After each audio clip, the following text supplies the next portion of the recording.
My name is Alexandra, though everyone calls me Alexa. At 32, I never expected to be fighting for my childhood home. You have 1 week to leave. My brother Kyle smirked across the dinner table. Mom and Dad just watched in silence, avoiding my eyes. The betrayal stung like acid. Little did they know. I had spent the afternoon at the county records office. I pulled out the property documents. Actually, you all have 24 hours. Their forks dropped when they saw Grandma Eleanor's signature. Before I tell you what happened next, let me know where you're watching from in the comments below. This family betrayal story might hit close to home. So subscribe now for more real-life lessons on standing your ground when those who should protect you become the threat. 6 months ago, my life in Seattle shattered like glass. After 7 years climbing the corporate ladder at Horizon Marketing, I had finally reached executive level. The corner office, the team of 12 people reporting to me, the respect I had earned through countless late nights and sacrifice, all vanished in a single meeting. Company downsizing, they called it, though somehow it only affected departments led by women. I received a modest severance package and hollow promises of recommendations. Just like that, the career I had built crumbled beneath me. With Seattle's rental prices and no immediate job prospects, my savings wouldn't last long. When my mother Barbara called suggesting I come home to Connecticut just until you land on your feet, it seemed like the universe offering a safety net. Our family home in Westbrook had plenty of space, she assured me. My childhood bedroom was exactly as you left it, which wasn't entirely comforting considering I had left for college 14 years ago. I arrived on a Sunday afternoon, the October leaves creating a golden canopy over the driveway. Dad, James to everyone else, a retired high school principal with permanent posture to match, carried my suitcases upstairs with genuine warmth. Mom prepared my favorite childhood meal that night. Chicken parmesan with her secret sauce recipe. The house smelled of cinnamon and security. That first evening felt like stepping back into a cherished photograph. Kyle arrived as we finished dinner.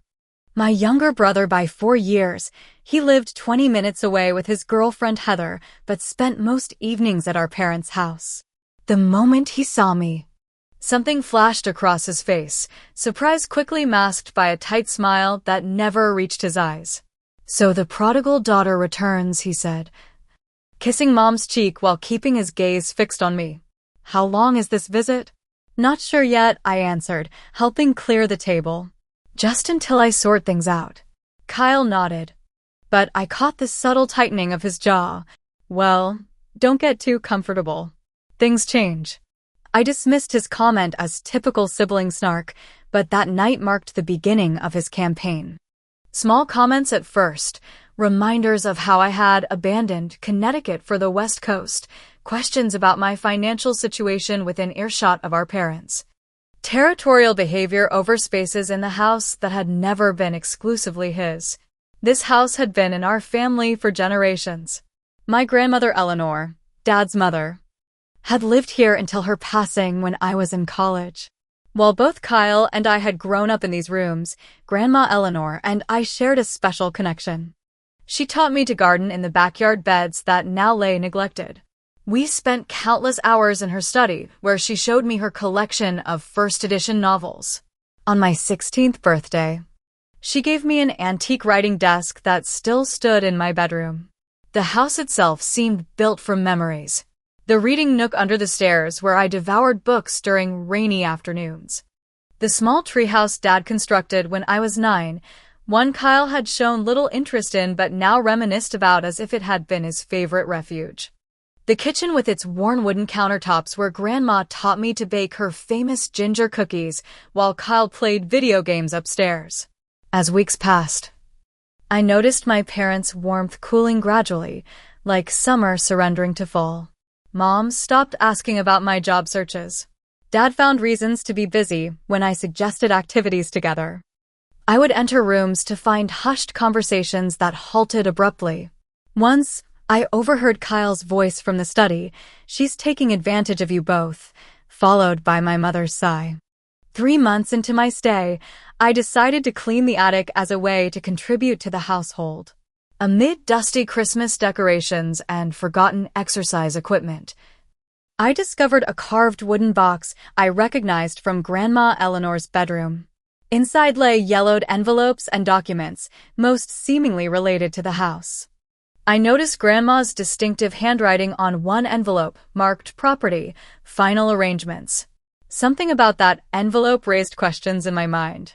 While helping Grandma during her final years, she had often mentioned wanting to make sure things were handled properly regarding the house. I had assumed she meant leaving it to Dad, her only child. But the secretive way she had mentioned it, always when we were alone, suddenly seemed significant. I didn't open the envelope that day, respecting the family privacy. But as Kyle's territorial behavior intensified and my parents grew increasingly distant, that envelope lingered in my thoughts like an unfinished sentence. The betrayal happened on a Thursday evening. Mom had prepared her traditional pot roast with carrots and potatoes, the meal she always made for special occasions. I should have recognized the warning sign. There was nothing to celebrate that evening. The dining room table was set with the good china, another red flag I missed. Kyle arrived with Heather, both dressed slightly nicer than usual for a family dinner. Dad opened an expensive bottle of Cabernet, the kind he saved for holidays. The conversation remained superficial through the main course: Heather's new job, the weather, a neighbor's renovation project. No one asked about my 3 interviews that week. As Mom served apple pie for dessert, Kyle cleared his throat and glanced at our parents before turning to me with that smile, the one that resembled a predator cornering its prey. "So, Alexa," he began, setting down his dessert fork with deliberate precision. "Mom and Dad and I have been talking." The room temperature seemed to drop several degrees. Mom became intensely focused on serving the pie, avoiding eye contact. Dad swirled his wine glass, staring at the burgundy liquid as if it contained answers to questions no one had asked. "We think it's time to discuss your situation," Kyle continued, leaning back in his chair. "You've been here nearly 6 months now." "I'm aware of how calendars work, Kyle," I replied, attempting to keep my tone light despite the knot forming in my stomach. "The thing is," he continued, ignoring my comment, "I need your bedroom space. Heather and I are planning to move in while our new house is being renovated.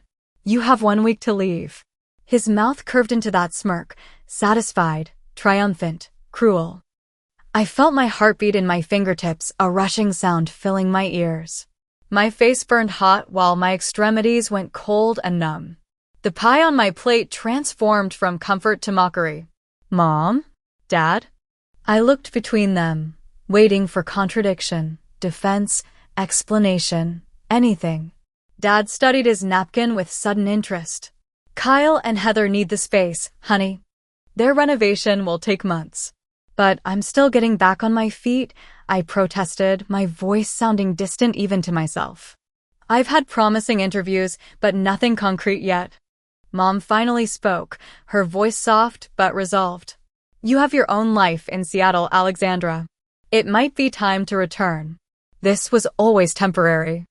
The scene triggered a vivid flashback to my 8th grade science fair. I had spent weeks perfecting a solar system model with movable planets, staying up late calculating orbital patterns. The morning of the fair, I found it shattered on the garage floor. Kyle, then 10, claimed he found it that way after I carelessly left it too close to the edge. Despite my tearful denials, my parents believed him. I received a C+ for submitting an incomplete project, while Kyle received an ice cream reward that evening for getting a B on a spelling test. After dinner, I confronted my parents in the kitchen as they loaded the dishwasher in synchronized silence. "Were you planning to tell me about this decision, or was Kyle designated as the messenger?" I asked, my voice steadier than I felt. Dad placed a glass in the upper rack. "We discussed it as a family." "I'm family too," I said. Or at least I thought I was. "Don't be dramatic, Alexandra," Mom replied. "Kyle needs space for his growing family." Heather might be pregnant. Might be? I questioned. Well, they're trying, Mom said, avoiding my eyes. They need stability. And I don't? My voice cracked slightly. You're established, Dad said. You've been independent for years. I lost my job, I reminded them. That's why I'm here. And we've supported you for 6 months. Mom countered. Most parents wouldn't do that for an adult child. From the doorway came Kyle's voice. It's not like you're a teenager, Alexa. You're 32. I turned to find him leaning against the doorframe, arms crossed, that satisfaction still playing on his lips. He had been listening, waiting for the perfect moment to twist the knife. That night, sleep evaded me. I stared at the glow-in-the-dark stars I had placed on my ceiling at 13, still there, faded but visible in the darkness. Years of family dynamics played through my mind like a movie, Kyle breaking my things, borrowing money never returned, taking credit for my ideas, receiving constant praise for minimal effort while my achievements were expected, normal, unremarkable. The pattern was so clear now. How had I missed it for so long? The golden son and the daughter who could never quite measure up, regardless of actual accomplishment. The next morning, I entered the kitchen to find Kyle already there. Discussing paint colors with Mom. I'm thinking navy blue for my new office, he said, pointing to a color swatch. Once Alexa's stuff is cleared out, the afternoon light in that room will be perfect for my video calls. They both fell silent when I entered, watching as I poured coffee into a travel mug. Going somewhere? Mom asked, her tone suggesting hope rather than curiosity. Errands, I replied, not elaborating. As I gathered my purse and keys, Kyle called after me. Don't forget, 6 days left on the countdown. Throughout that day, my parents found reasons to be elsewhere whenever I entered a room. Dad suddenly needed to clean the gutters. Mom remembered an urgent hair appointment. The house felt both crowded with tension and empty of love simultaneously. My first call that morning was to Stephanie Miller, my high school friend who now worked at the county records office. We hadn't spoken in months, but she answered with genuine warmth that felt like a life raft in my emotional storm. Alexa, how are you? Are you still in town? Her voice carried the familiarity of shared history. I am, and I need a favor that requires your professional expertise, I explained. It's about my family's house. 2 hours later, I sat across from Stephanie in her cramped office, surrounded by filing cabinets and the smell of old paper. Property records are public information, she explained, typing my address into her database. But having an insider helps navigate the system faster. The computer screen filled with a timeline of ownership transfers that made little sense to me, dates and legal terms that blurred together. But Stephanie's furrowed brow told me something wasn't right. This is unusual, she murmured, scrolling through documents. The house belonged to Eleanor Hayes until her death. Then transferred to your father James Hayes, which is normal. But there's another transfer just 18 months ago, from your father to both your parents jointly. Then another partial transfer to Kyle Hayes with right of survivorship. What does that mean? I asked, leaning closer to the screen. It means they've been restructuring ownership, preparing to eventually transfer the house entirely to Kyle, Stephanie explained. But there's something odd about the timing and sequence. She printed several documents, pointing to dates and signatures. These transfers happened very quickly, one after another. Sometimes that happens when someone is trying to circumvent something in the original will or trust. Grandma's will, I whispered, remembering the envelope in the attic box. My next stop was Daniel Cooper's law office. We had dated briefly in college before realizing we made better friends than partners.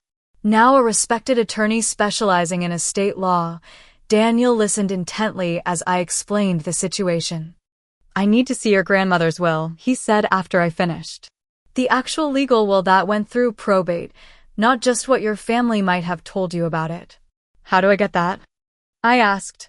Do you know who her attorney was? I did. Walter Simmons, whose office was in the neighboring town of Millfield. I had accompanied Grandma to his office several times during her final year.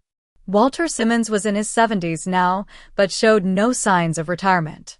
His office remained exactly as I remembered, wood-paneled walls covered with law degrees and family photos, filing cabinets that appeared to predate computers, and the perpetual scent of peppermint. Alexandra Hayes, he said, recognition lighting his eyes. Eleanor's granddaughter. The writer. I had forgotten that Grandma had proudly told everyone about my college creative writing award, even though I had pursued marketing instead. I need to see my grandmother's will, I said after explaining my situation. The official version. Walter's expression grew serious. I've been expecting you for years, he said quietly. I almost contacted you myself many times. His words sent a chill through me. Why? Because Eleanor's actual wishes aren't being honored, he stated, pulling a file from a cabinet without needing to check any index. She left the house to you, Alexandra. Not your father, not Kyle. You. My hands trembled as he placed the document before me. There it was in black and white. Grandma Eleanor had left the family home to me, with the condition that my father could live there until his death or voluntary relocation. There was no provision for Kyle to ever own the property. This doesn't match what happened, I said, looking up at Walter. The house went to Dad, then partially to Kyle. Walter nodded grimly. Someone presented altered documents during probate. I was on medical leave for heart surgery when Eleanor's will was executed. My junior partner handled it, and I didn't discover the discrepancy until months later. Are you saying someone forged documents? My voice barely made it past my throat. I'm saying the will that was executed isn't the one Eleanor signed in my presence, Walter replied carefully. And I have the original right here, with my notarization and her signature, which can be verified by handwriting experts if necessary. Further investigation revealed a disturbing pattern. Kyle had been present when the altered will was submitted. He had helpfully handled paperwork for Dad during the grief of losing Grandma. Several signatures appeared questionable under Walter's magnifying glass. Your brother's financial records might be worth examining, Walter suggested. Often, these situations are motivated by money troubles. Daniel helped me obtain copies of all essential documents, including Grandma's authentic will. Through his legal contacts, he discovered Kyle had accumulated significant debt, credit cards, a boat loan, gambling losses at Mohegan Sun Casino. He had recently been denied a mortgage for the house renovation he kept mentioning. In Grandma's desk at home, I found her journal. The final entries detailed her concerns about Kyle's financial irresponsibility and her decision to place the house in my care. Alexandra understands the value of this home beyond its monetary worth, she had written. She sat with me through my illness, while Kyle visited only when he needed money. She will preserve what matters, not sell to the highest bidder or leverage the equity for fleeting pleasures. The house belongs in caring hands. I also discovered photos documenting my time caring for Grandma, helping her in the garden despite my busy college schedule, reading to her when her eyesight began to fail, organizing her medications. Kyle appeared in exactly 3 photos, always standing apart, always checking his watch. By evening, I had secured certified copies of every critical document and confirmation from 2 separate attorneys that Grandma's original will was legally binding. The house was mine, had been mine legally for years while my family perpetuated a lie. In my car outside Daniel's office, I finally allowed myself to feel everything, vindication and heartbreak, anger and resolve. I gripped the steering wheel until my knuckles whitened, tears streaming down my face not from weakness, but from the raw pain of betrayal by those who should have protected me most. They knew, I whispered to the empty car. They all knew. Daniel and Stephanie helped me plan my next steps carefully. This wasn't just about reclaiming property. It was about reclaiming my place in my own life after years of systematic dismissal. Don't show your hand too early, Daniel advised. Document everything happening now in the house. Build your case methodically. And remember, Stephanie added, squeezing my hand, you have the legal and moral high ground here. Stand firm. When I returned home that evening, I immediately noticed my bedroom door standing ajar. I always closed it when leaving, a habit from sharing space with a brother who respected no boundaries. Inside, subtle changes revealed someone had been through my things. Dresser drawers not quite closed, the books on my nightstand rearranged, my laptop moved slightly from its position. Nothing appeared missing, but the invasion of privacy burned like a physical wound. This was no longer just about ownership of a house. It was about dignity and respect, neither of which my family seemed inclined to grant me. The next morning brought further evidence of Kyle's accelerating plan. He arrived with 2 friends I didn't recognize, leading them upstairs with boisterous confidence. This will be my game room, I heard him announce, opening my bedroom door without knocking while I worked at my desk. Once we clear all this out, we'll have space for the pool table and big screen TV. He acted as if I were invisible, pointing out features of his future space while his friends nodded appreciatively.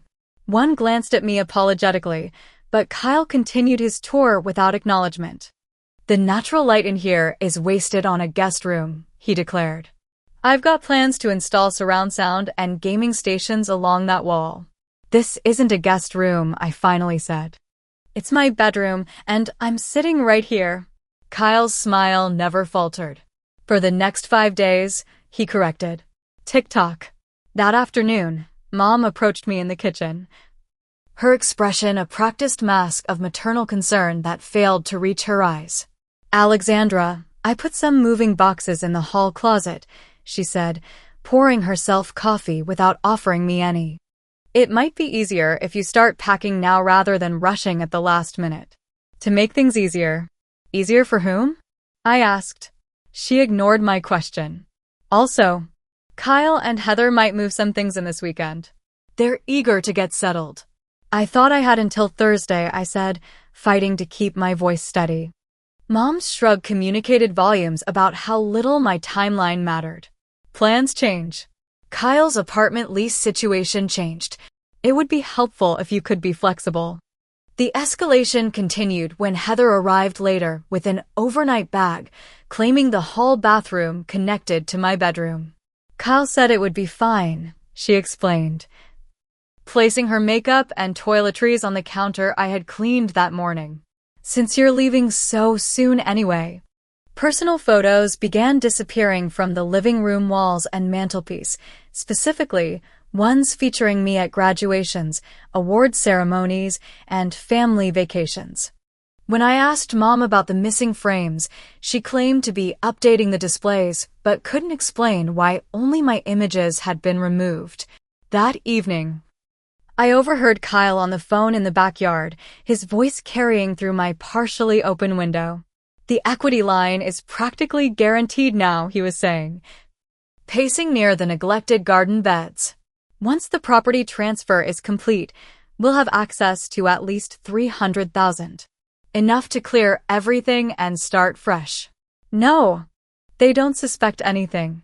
The next morning, a handwritten note appeared taped to my bedroom door. House rules.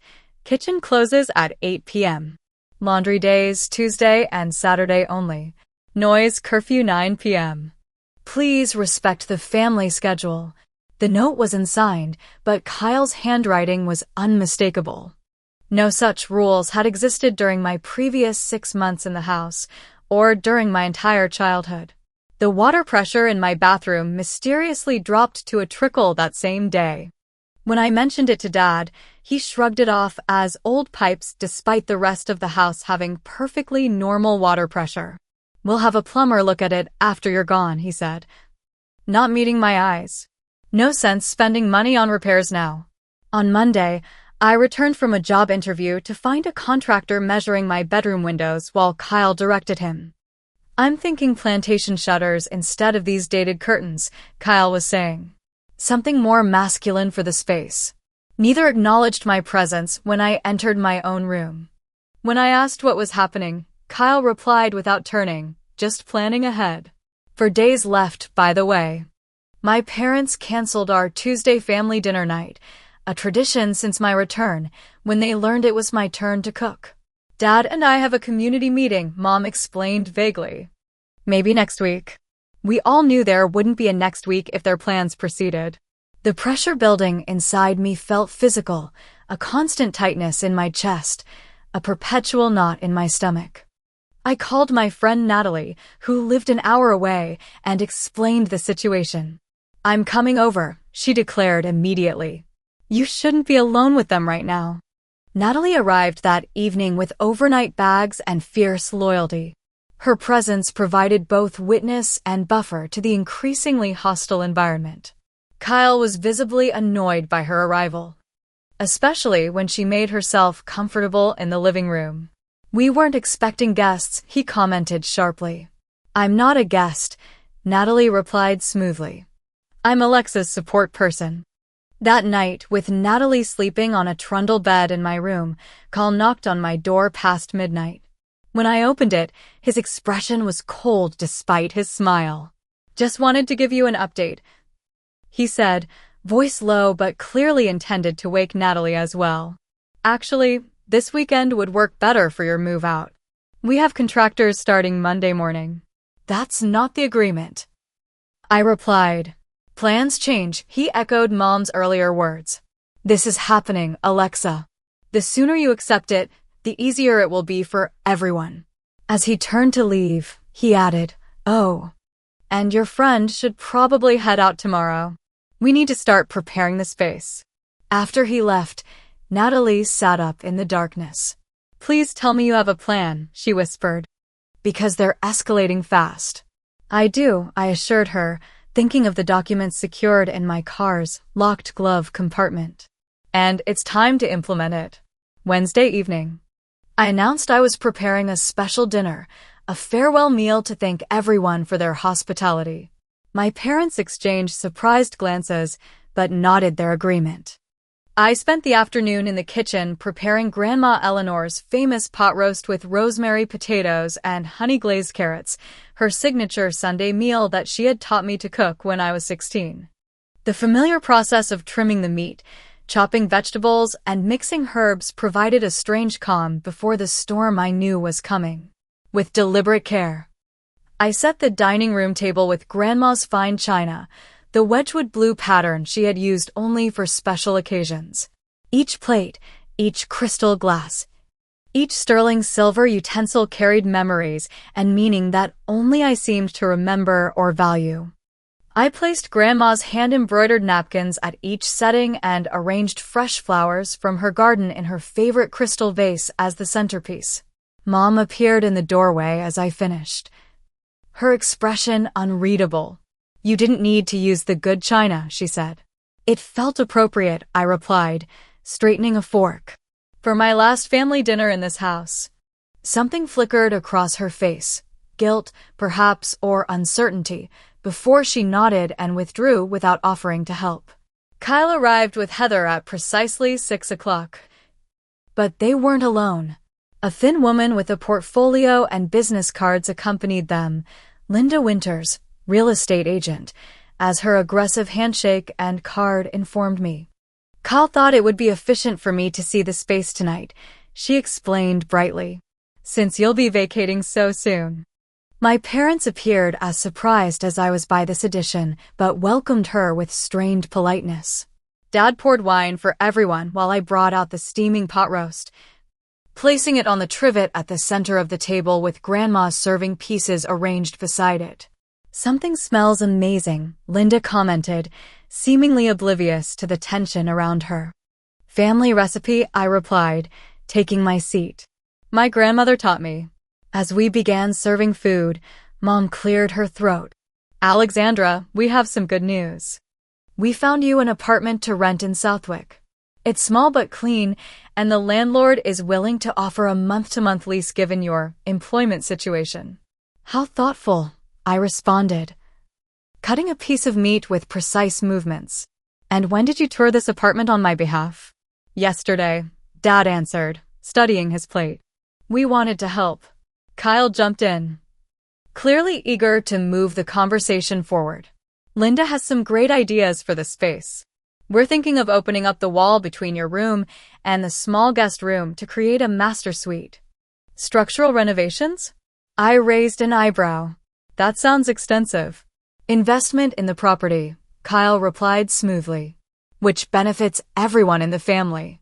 Halfway through the meal, as Kyle launched into detailed renovation plans and Linda took notes on her tablet, I excused myself briefly. From the antique sideboard, I retrieved the folder I had placed there earlier, returning to the table with it held casually against my chest. Before dessert, I said, interrupting Kyle's monologue about bathroom fixtures, I thought we should review some important documents. Can it wait? Kyle asked, irritation evident. Linda has another appointment after this.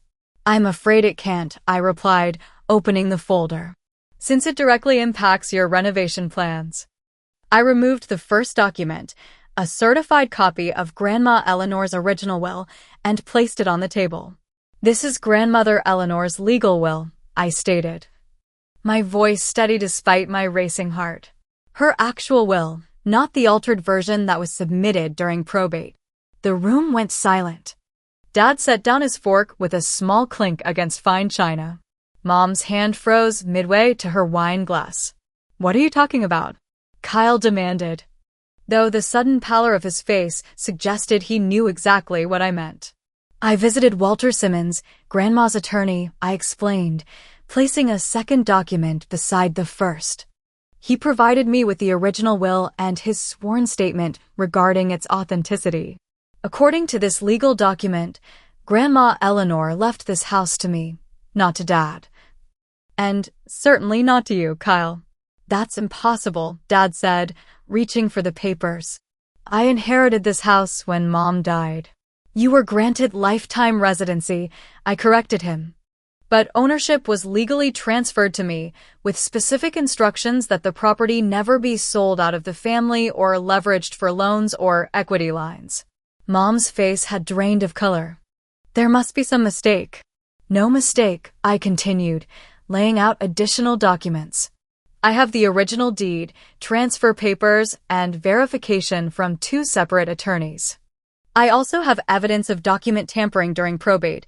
Specifically, alterations to Grandma's will changing the beneficiary from me to Dad, and then the subsequent irregular transfers to Kyle.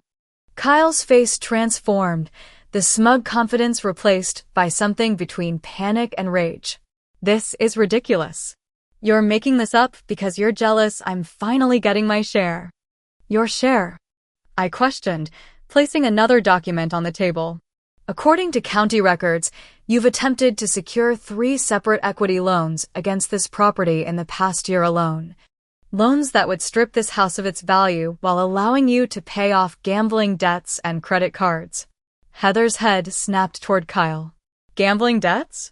You told me those cash withdrawals were for business investments. Linda, the real estate agent, began quietly gathering her materials, clearly recognizing she had walked into a family situation far beyond her professional capacity. I should probably give you folks some privacy, she murmured, standing. No need, Kyle snapped. This is nonsense. Alexa's obviously forged these documents because she can't accept that she's being asked to leave. Forged? I echoed. That's an interesting accusation coming from you. I removed my phone and played a recording, Kyle's voice clearly audible. Don't worry about the paperwork. Dad never reads what he signs anyway. Once we get the house transferred, they'll never know the difference. Mom's completely on board. She's always wanted me to have the family home since I'm the only one planning to have kids. Kyle lunged across the table, knocking over Grandma's vase. Water and flowers spilled across the white tablecloth as he grabbed for my phone. Where did you get that? You've been spying on me? You recorded yourself when you but dialed me last month, I replied calmly. You were talking to Heather about your plans for the house. I simply saved the voicemail. Heather stood abruptly. I need some air, she muttered, following Linda, who was already making her hasty exit. Dad was reading through the will, his face growing increasingly ashen. Mom had begun to cry silently, tears tracking down her cheeks. "This can't be right," Dad whispered. "Mom would have told me." "She tried," I said gently. "Multiple times, according to Walter. But you always brought Kyle to those meetings, and she could never speak freely." Kyle slammed his hand on the table, causing the china to rattle. "This is bull. I'm calling my lawyer right now." He pulled out his phone with shaking hands. "Please do," I encouraged. "I've already spoken with 3 attorneys who confirm my position is legally sound. The house has been mine for 7 years, while all of you have been planning to evict me from my own property." I stood, gathering the documents carefully back into my folder. "So here's what happens now. You all have 24 hours to decide how we proceed. Option 1, acknowledge the legal reality, apologize for the deception, and we discuss reasonable terms for everyone's living arrangements moving forward. Option 2, I exercise my full legal rights immediately, which would require all of you to vacate the premises as you have been living here under false pretenses." Kyle's face contorted with fury. "You wouldn't dare throw your own parents out." "I don't want to," I acknowledged. "But I will if necessary. 24 hours to decide." As I turned to leave the dining room, I paused at the doorway. "Oh, and Kyle? You might want to start packing. You definitely have 1 week to leave, just not on the timeline you imagined." That night, the house became a battleground of slammed doors and hushed, heated arguments. Kyle barricaded himself in the den, making frantic phone calls I could hear even through closed doors. My parents retreated to their bedroom, their muffled disagreement occasionally rising to audible levels before dropping again to urgent whispers. I remained in my room, my legal room in my legal house, reviewing documents and preparing for every possible scenario. Sleep was impossible with adrenaline coursing through my system, but the clarity of purpose sustained me through the night. At 6 the next morning, I ventured to the kitchen to make coffee. I had barely poured my first cup when my parents appeared, clearly having rehearsed whatever they planned to say. They looked exhausted, their eyes ringed with darkness, their movements stiff and uncertain. "Alexandra," Mom began, her voice attempting warmth that didn't reach her expression. "We need to talk about the situation." "I'm listening," I replied, not offering them coffee. "Your grandmother obviously had her reasons," Dad said carefully. "But families should work together to find solutions that benefit everyone." "I agree completely," I nodded. "That's why I offered option 1, acknowledgement, apology, and reasonable terms moving forward. You have to understand our position," Mom continued as if I hadn't spoken. "We've lived here for decades. This is our home too." "I've never disputed that," I said. "Grandma's will specifically provided for your lifetime residency, Dad. She wanted you to be secure here. What she didn't want was Kyle draining the property's value or selling it off."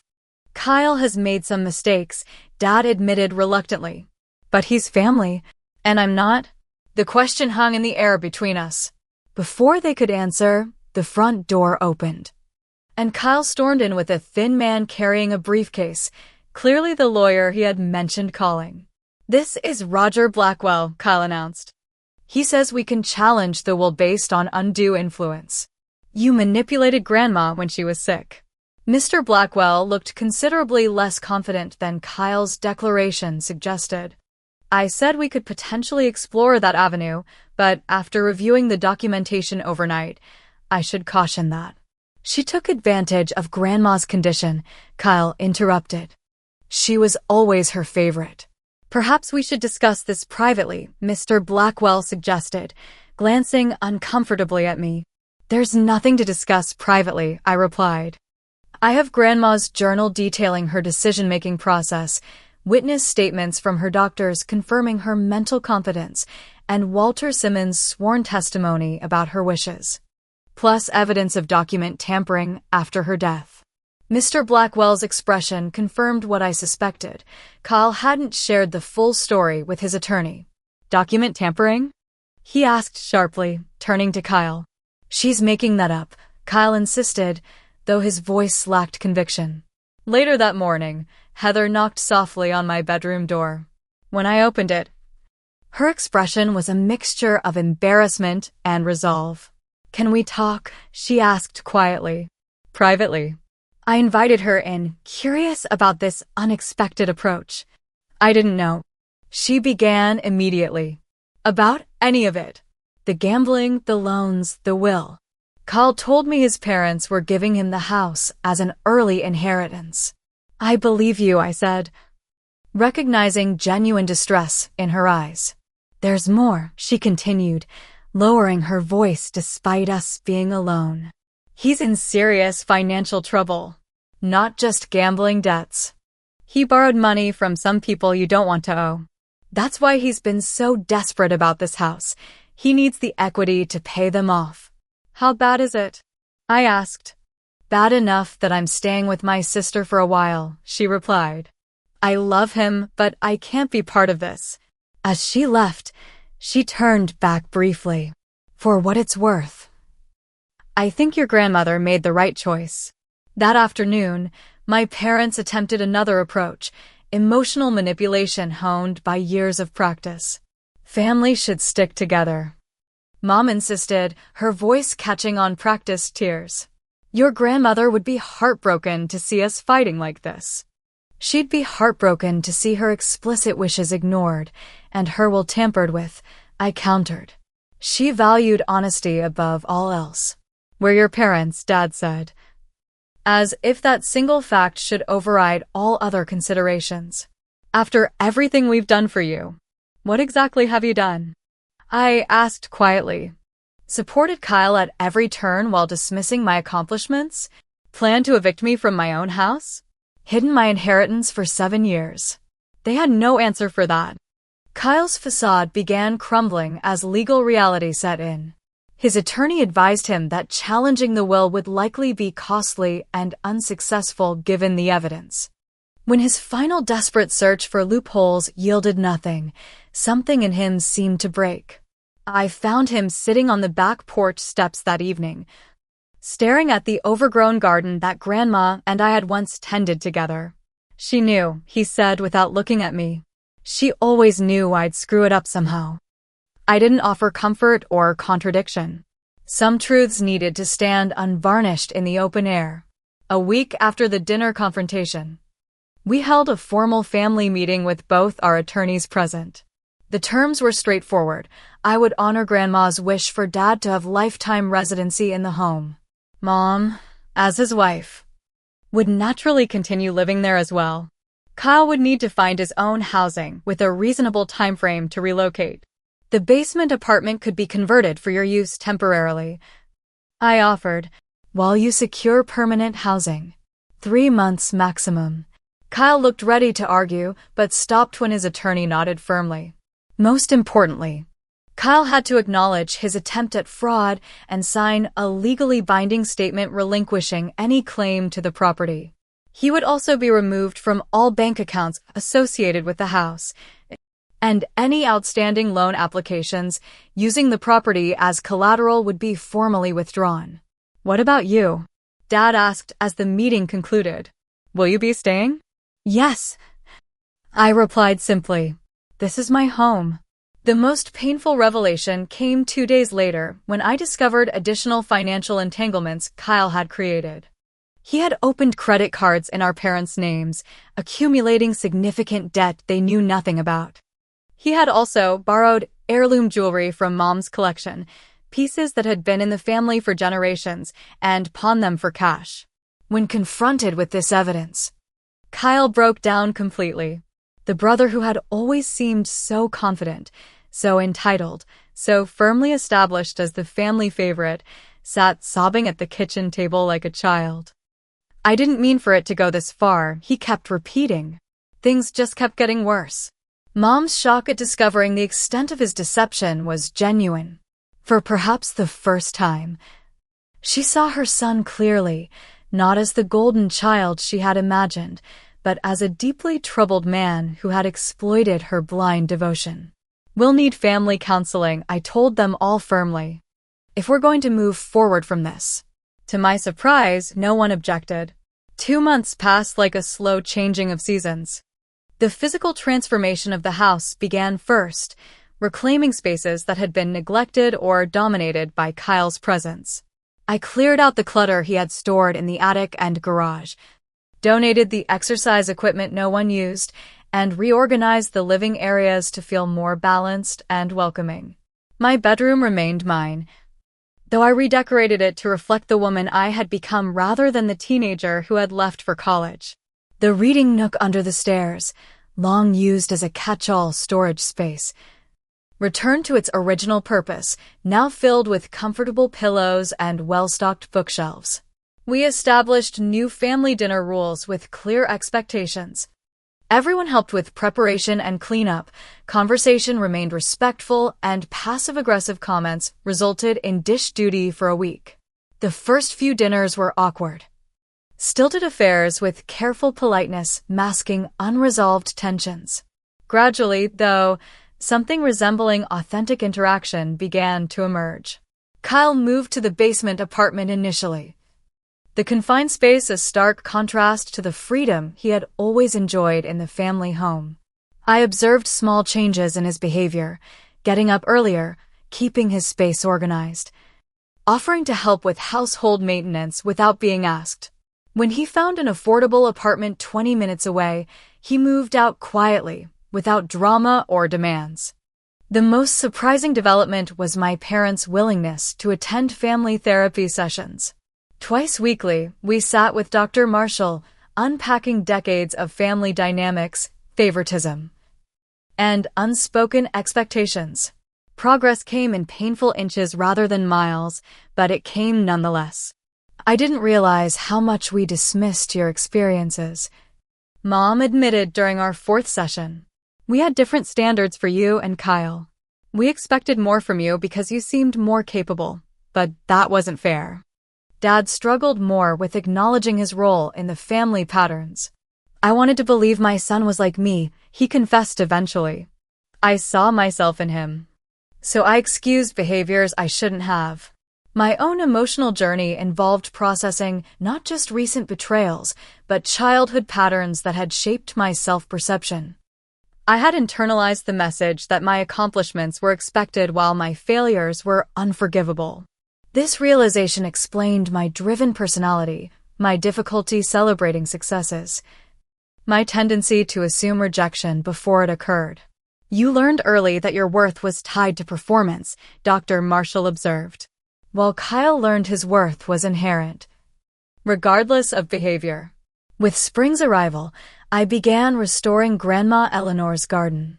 The physical labor of turning soil, removing weeds, and planting new growth provided tangible therapy. Mom joined me occasionally, our conversations growing more genuine as we worked side by side in the warming sun. "She would be happy to see you here," Mom said one afternoon as we planted tomato seedlings. "In the house and the garden. She always said you had her hands." New boundaries created healthier relationships within the family. I maintained a careful separation between love and trust, loving my family while recognizing their limitations and protecting myself accordingly. Important documents remained in a safe deposit box at the bank. Financial discussions happened with transparency and written documentation. Kyle found an accounting job through a recovery program designed for people with gambling addictions. He attended weekly support meetings and began repaying his debts through a structured plan. When he visited the house, he called first rather than appearing unannounced with expectations. "I'm sorry," he said one evening as we sat on the porch steps. Simple words that had taken months to form. "I know," I replied, neither absolving nor condemning him. My parents acknowledged their lifetime of favoritism and its consequences, though this recognition came in stages rather than a single dramatic moment. They began asking about my work and aspirations with genuine interest rather than comparative judgment. I decided to stay in the family home and rebuild my career locally. A marketing firm in Hartford offered me a senior position that allowed partial remote work, a balance that felt sustainable. The house that had been the site of betrayal gradually transformed into a space of rebuilding. During kitchen renovations that fall, I discovered a sealed envelope taped beneath a drawer in Grandma's antique sideboard. Inside was a letter in her familiar handwriting, dated 2 weeks before her death.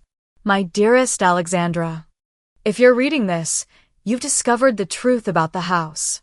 I'm sorry for the burden this knowledge may bring, but not for my decision. You see people as they truly are, yet love them anyway, a rare gift in this world. This house has sheltered our family through joy and sorrow for 4 generations. In your hands, I know it will continue to be a place of both truth and compassion. Remember that families can be our greatest wounds and our deepest healings. Choose the latter whenever possible. With eternal love. Grandma Eleanor. That Thanksgiving marked our first truly peaceful family gathering. Carl brought a new girlfriend who knew his full history. My parents contributed without controlling. I hosted without resentment. The meal wasn't perfect. The turkey dried out slightly, the gravy had lumps, but the conversation flowed with a genuineness we hadn't experienced in years. After dinner, friends joined us for dessert and games. Natalie, Stephanie, Daniel, and others who had supported me through the darkest moments. Watching them fill the living room with laughter and easy conversation, I felt Grandma Eleanor's presence in every corner of the house she had entrusted to me. Standing up for yourself doesn't always mean standing alone.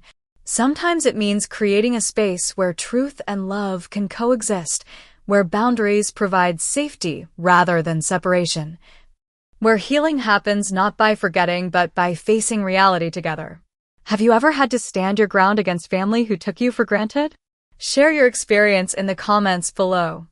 If this story resonated with you, please like and subscribe for more real-life lessons on finding your voice and protecting what's rightfully yours. Remember that sometimes the greatest act of love is holding people accountable while still leaving room for growth. Thank you for listening to my journey from betrayal to rebuilding. And I wish you strength in your own family challenges.